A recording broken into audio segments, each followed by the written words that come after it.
Europe 1, La France bouge. Aurélien Fleureau. La France entreprend, est dynamique, on le voit chaque jour sur Europe 1 avec des patronnes, des patrons, des parcours de vie. Et d'ailleurs, si vous aussi, vous avez envie de monter votre entreprise, si vous souhaitez connaître les ficelles, eh bien c'est ici que cela se passe. Aujourd'hui, autour d'Ilan Ouanounou, le DG d'Edenred France, notre grand patron du jour. La France bouge, c'est aussi le rendez-vous des startups. Nous sommes avec Denis Saada, le fondateur de Betterway, qui propose des solutions de mobilité pour les trajets domicile-travail. Et puis maintenant, c'est l'heure de la pépite du jour, puisque chaque année, Europe 1 remet les trophées de l'avenir. Direction aujourd'hui une jeune entreprise qui prend soin de nos logements, effectivement, quand on a besoin d'aller travailler. La France bouge, la pépite du jour. Bonjour Lionel Bodenès. Bonjour. Vous êtes le cofondateur de Flex Living, cette start-up qui donc facilite, on va dire, l'hébergement des salariés en s'adaptant aux nouveaux usages. Je n'en dis pas plus, c'est à vous maintenant, c'est votre pitch, vous avez 1 minute. Flex Living est né du constat que le travail aujourd'hui il est hybride, qui mêle à la fois dans la semaine quelques jours de télétravail de chez soi et d'autres jours au bureau pour se reconnecter socialement. C'est-à-dire qu'aujourd'hui, on n'est plus contraint de vivre à proximité du siège social de notre entreprise. On peut vivre ailleurs, dans d'autres villes, mais tout en se rendant régulièrement au bureau, par exemple à Paris. Se pose alors la question pour ces navettistes qui reviennent régulièrement à Paris du logement. Donc, il existe soit des hôtels Airbnb, mais ça coûte très cher, on ne se sent pas chez soi. Certains d'entre eux, pour les plus chanceux, ils peuvent squatter le canapé d'amis, famille, mais c'est une solution qui n'est pas très pérenne dans le temps. Et d'autres vont aller louer un studio à 100%, mais pour l'occuper que 10-15% du temps, donc c'est pas efficace. Donc aujourd'hui, Flex Living leur facilite la vie avec des logements sous format d'abonnement, quelques jours par semaine ou par mois. Donc il s'agit concrètement de pied-à-terre, clé en main, à 2 pas des bureaux, pour les déplacements professionnels, à la fois pour les entreprises et les particuliers. La minute pile, merci à vous Lionel Bodenès pour cette présentation de Flex Living. C'est le moment de se tourner vers Nathalie Carré. Bonjour Nathalie. Bonjour Aurélien, bonjour tout le monde. De la Chambre de commerce et d'industrie évidemment. Donc forcément vous avez regardé ça de près. Je ne sais pas si vous êtes dans un logement Flex Living là maintenant, mais peut-être pas tout de suite quand même. Mais en tout cas, quels sont les points positifs que vous avez trouvés, retenus ? Effectivement, l'hôtel ou Airbnb, ça propose un certain confort, mais il faut réserver, il faut se préoccuper de ses repas, il n'y a pas toujours de bureau pour travailler, les prix fluctuent en fonction des saisons, bref, c'est pas très pratique. Et puis, ce que vous proposez, c'est intéressant, vous mettez au même niveau, en fait, la carte de ticket restaurant, l'abonnement à la salle de sport et votre solution. En fait, ça fait partie de toutes les facilités qu'une entreprise met à la disposition de ses salariés pour leur simplifier la vie. Il y a aussi la conciergerie, d'autant que vous avez tout prévu pour que ça soit le plus confortable possible, tant pour les propriétaires qui vous louent leur bien, que pour les utilisateurs. Et puis vous proposez un choix un peu complet. Il y a la chambre privative avec des parties communes aux occupants des autres chambres, le studio privatif ou complètement la location d'un appartement complet et donc qu'une entreprise peut partager entre ses salariés. Donc tous les besoins sont couverts. Voilà pour tous les aspects positifs. Alors Flex Living, vous venez de lever des fonds. Vous voulez donc accélérer votre développement en conquérant directement les personnes qui font des navettes entre Paris et la province et puis aussi en visant les entreprises directement. Et là aussi forcément Nathalie, vous avez quelques idées. En tout cas, c'est vrai que vous rentrez directement sur le marché de l'hôtellerie traditionnelle, de Airbnb et de ses concurrents, avec des réflexes quand même qui sont bien ancrés du côté des utilisateurs. Donc, pas simple de changer les habitudes, mais essayons quelques idées quand même. Alors déjà, votre site internet, il est joli, mais il est très peu informatif. Qui êtes-vous ? Quelle est la durée du bail ? Comment le loyer que vous allez payer au propriétaire est calculé ? Quel type de petits travaux vous faites dans les appartements pour les rafraîchir ? Est-ce que vous changez les meubles ? Est-ce que vous ajoutez des placards ? Est-ce que vous mettez à disposition de quoi prendre son petit déjeuner comme à l'hôtel ? Est-ce qu'il y a du matériel de cuisine pour préparer un repas ? Est-ce qu'un appartement peut être partagé entre des hommes et des femmes ? Ou pas ? Pas forcément envie de partager sa salle de bain mixte. Est-ce qu'on sait qui va partager l'appartement avec nous avant d'y entrer ? On fait quoi si on arrive dans l'appartement et qu'un autre occupant a invité ses collègues et fait la fête alors qu'on veut travailler et se coucher tôt ? Comment on réserve en ligne? Si on ne sait pas combien de temps on reste, on fait comment? Bref, etc., etc. Pour que ça soit le plus parlant possible, mettez des cas d'usage. En tout cas, là, ça manque un peu d'explication. Ensuite, pour vous faire connaître, il y a des blogs ou des sites qui explicitent les avantages et les inconvénients de mettre son logement sur Airbnb. Ils ont déjà de la visibilité. Peut-être que vous pourriez leur proposer de tester votre solution pour qu'ils parlent comme solution alternative de vous, comme solution alternative Airbnb. Puis il y a évidemment tous les sites, il y en a beaucoup, tous les sites et tous les blogs qui parlent aux navetteurs, navettistes, commuteurs, bref, ils ont tous des noms différents. Et une autre idée pour toucher les professionnels qui viennent régulièrement à Paris, c'est de faire des partenariats avec les solutions qu'ils utilisent pour leur vie nomade.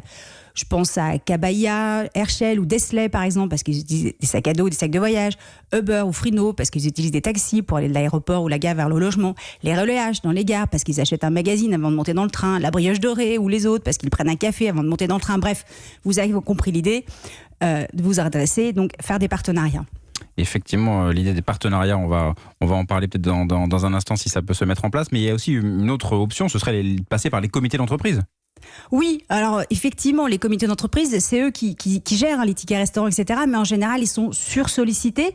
En revanche, peut-être passer par les salariés, puisque eux, ils utilisent votre service et ils peuvent faire le relais entre vous et la RH, le dirigeant directement ou le comité d'entreprise, enfin maintenant le CSE, contre bien sûr une petite rémunération. Et puis, dernière idée qui touche les RH des entreprises, peut-être un partenariat avec Swal, vous savez, la carte de tickets restaurants, parce que les entreprises déposent aussi le chèque cadeau de Noël. Et on pourrait payer 1 ou 2 nuits d'un de vos logements avec son chèque de Noël. Ah oui, et puis n'oublions pas, côté étudiants, les services entreprises et emploi des écoles qui pourraient proposer votre solution aux étudiants qui partent en stage dans une autre ville.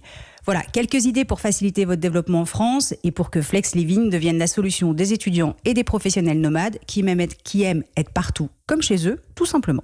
Merci à vous Nathalie. Alors Lionel Bodenès, donc cofondateur de Flex Living, beaucoup de choses, beaucoup de conseils, de pistes éventuellement à explorer que vous avez peut-être déjà en tête forcément vu que c'est le début pour vous. Peut-être sur l'aspect pratique, les cas d'usage, ça vous dites qu'effectivement ce serait peut-être pas mal de préciser un petit peu pour de manière très concrète qu'on sache à quoi on va s'attendre. Oui, merci beaucoup pour tous ces conseils très précieux, merci. Effectivement, en termes de cas d'usage, concrètement, nous, ce qu'on propose, c'est effectivement soit des studios privatifs, soit des formats dits de colocation, mais où chaque personne bénéficie de sa chambre privative, et effectivement, bénéficie également, par exemple, d'une cuisine qui est totalement équipée pour pouvoir cuisiner le soir quand il le souhaite. En fait, on se rend compte que notre cible, les professionnels qui sont en mobilité, bien souvent le soir, ce qui les intéresse quand ils viennent dans cette ville, c'est également de se reconnecter socialement à leurs collègues, familles ou amis. Ils utilisent très peu cette cuisine. Mais chose très intéressante qu'on leur offre, c'est notamment dans leur chambre privative des casiers sécurisés où ils peuvent entreposer leurs affaires personnelles d'une semaine à l'autre. Et comme ça, on peut imaginer que les cas d'usage sont différents entre quelqu'un qui va peut-être venir une fois toutes les 2 semaines et quelqu'un qui va venir 3 soirs par semaine. Forcément, là, il aura peut-être plus envie de faire sa cuisine, etc. Là aussi, vous pouvez vous adapter, proposer justement des petits hébergements qui vont être plus très très ponctuels ou quelque chose d'un petit peu plus installé tous les mardis, tous les mercredis pour telle ou telle personne. Oui, bien sûr, on s'adapte en fonction des besoins de la cible. Et à nouveau, pour des entreprises, aujourd'hui, on leur déniche des pépites, des immeubles hyper centraux dans Paris, Paris intramuros, et on les commercialise directement à ces entreprises. Et effectivement, on l'a évoqué tout à l'heure, aujourd'hui c'est la guerre des talents. Comment est-ce qu'on va recruter les talents, mais aussi comment on maintient nos talents dans notre entreprise. Effectivement, on peut proposer aujourd'hui le ticket Edenred, on peut aussi proposer le pass Betterway. Pourquoi pas demain l'aspect logement aussi. Logement, parce qu'en fait, cette génération Y, cette génération Z a une valeur forte de liberté, ne souhaite pas être contrainte de vivre à proximité des bureaux. Mais justement, Flex Living offre les clés de la liberté aux collaborateurs avec ce pass, cet abonnement Flex Living. Donc là, c'est très vrai pour la région parisienne. On en a beaucoup parlé, post-Covid, justement, de plus en plus de navetteurs. L'idée, c'est aussi de pouvoir vous déployer ailleurs. Est-ce que c'est forcément des grandes capitales, notamment en Europe, ou est-ce que d'autres grandes villes françaises, forcément, pourraient aussi avoir ce type de solution? On regarde très activement d'autres villes françaises, par exemple Lyon. Aujourd'hui, on étudie très activement Lyon. Et on va songer très rapidement au développement international, parce qu'effectivement, dans d'autres capitales, le phénomène est similaire à celui de Paris. On peut parler de Bruxelles, Milan, Madrid, etc. Des grandes villes qui ont observé également ces évolutions. Exactement. Ilan Ouanounou, le grand patron du jour, directeur général d'Edenred France. Qu'est-ce que vous pensez de cette solution? Typiquement, un ticket logement, pourquoi pas chez Edenred également, en tout cas proposer cette option-là comme aussi quelque chose qui va avec le bien-être au travail. On accompagne les salariés. D'abord, moi, je trouve ça formidable de voir que des opportunités émergent de la reconfiguration du marché du travail et qu'il y a des entrepreneurs créatifs qui savent capter ces opportunités et proposer des solutions en étant à l'écoute des clients. Je trouve ça génial. Et d'ailleurs, on a déjà échangé nos cartes tout à l'heure. Moi, je suis prêt à tester cette... Donc on va être sur un triple partenariat avec tous les invités de l'émission. À tester déjà chez Edenred, puisque nous avons des équipes itinérantes, notamment par exemple des équipes de développement qui sont basées à Grenoble et qui viennent régulièrement à Paris. Donc pourquoi pas utiliser Flex Living pour ça. Deuxièmement, contrairement au conseil qui vous a été donné, moi je vous engage à travailler avec Edenred plus qu'avec Swile, puisque nous sommes dans le marché du cadeau très très largement leader. Par exemple, nous proposons une plateforme e-commerce qui s'appelle Make Club avec 1 million d'offres, dont les offres de logement pourraient faire partie. Donc moi je vous invite à ce qu'on se parle. Et Denis Saada pour Better Way, c'est une logique aussi, logement, mobilité, ça peut faire partie aussi de ce déploiement de toutes ces options-là. On part du même constat, je pense, entre Flex Living et Better Way, c'est-à-dire que la manière dont les gens se logent et la manière, par conséquent, dont les gens se déplacent a beaucoup évolué ces derniers temps.